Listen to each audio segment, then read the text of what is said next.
Guys, what is going on? My name is Ryan. I play chess, put my videos on YouTube. Today I wanted to show you a pretty fun game in the King's Gambit, and more specifically a mistake from black in the King's Gambit and how to kind of take advantage of it. So it starts with e4, e5, and f4. And he goes ahead and brings the queen out here, which is the mistake I wanted to talk about. It allows me to just come in here with tempo and check the queen back to this e7 square. I'm now able to just take with the pawn, which is the right move, and he's forced to take with the queen. This allows me to develop my first minor piece, and now the queen, I'm basically asking the queen to stay in the center of the board and let me develop another piece with tempo. He realizes this and moves the queen again. I develop my bishop. I love it here on this light square, eyeing down on the f7 pawn. He goes ahead and brings the knight out to threaten to take this pawn. I'm like, no concern at all to me because I've got this pawn here. I'm not pinned down yet. So I develop a third piece, and he pushes a pawn, which is kind of a pointless move. I go ahead and push a major pawn out into the center, and this allows him to capture on e4. However, I looked a little bit deeper into it, and taking here is a very bad move simply because the development right now is so weak. He makes the mistake and takes right there. This allows me to come in with a pin on the king and ask what the knight is doing here, and simply because he's so underdeveloped. He pushes a pawn, but this is no concern of me because I can just take on here. If the queen leaves its post, then the knight can retake. So this knight is feeling real bad right now, and he pushes the only other pawn he had left to defend it. I go ahead and take time to castle, adding another attacker on this file, and again, just questioning his development right now. He goes ahead and moves the bishop out here, which is kind of a dumb move because now I can come in with check, and that's what I do. He brings bishop back, and I like this knight move here for a few reasons. First reason is that it prevents him from castling on the king side.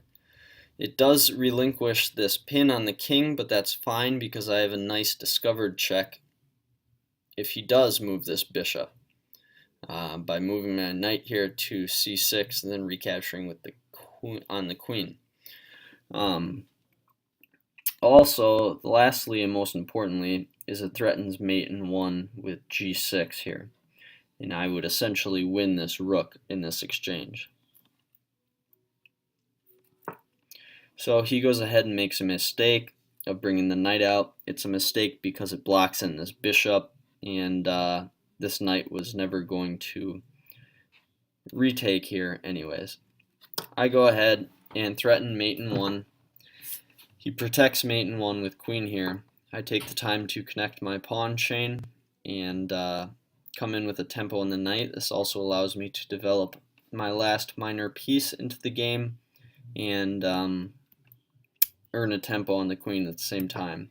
He drops back. I bring my bishop out.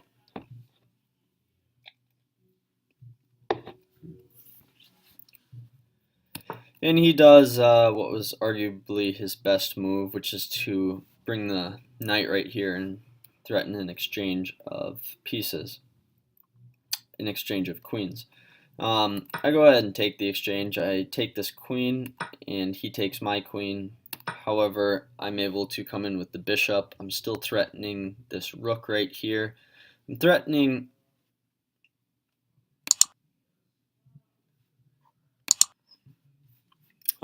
to take this rook right here, or this knight basically. Again, if you look at my development right now, I have 1, 2, 3, 4 attackers in the game, and there's this lonely knight right here on e4. He goes ahead and drops back. I just take it on because the only thing holding me back from taking this rook right here is the king taking my bishop. So I go ahead and take that away from him, and I come in here with check, and he had enough and resigned. Um, he cannot move towards the rook at all. He's forced to move back this way um, because this bishop is taking away the light squares and this knight is taking away his dark squares. So he only has 2 squares to go. Once I take on this rook right here, it's basically going to be game over simply because he's so far behind in development right now. All my pieces are working well together, and it was basically a ruined game at that point. Anyways, I liked this game because it showed how to exploit a slight mistake in the opening of the King's Gambit. I hope you learned something, and I wish you the best of luck in your chess.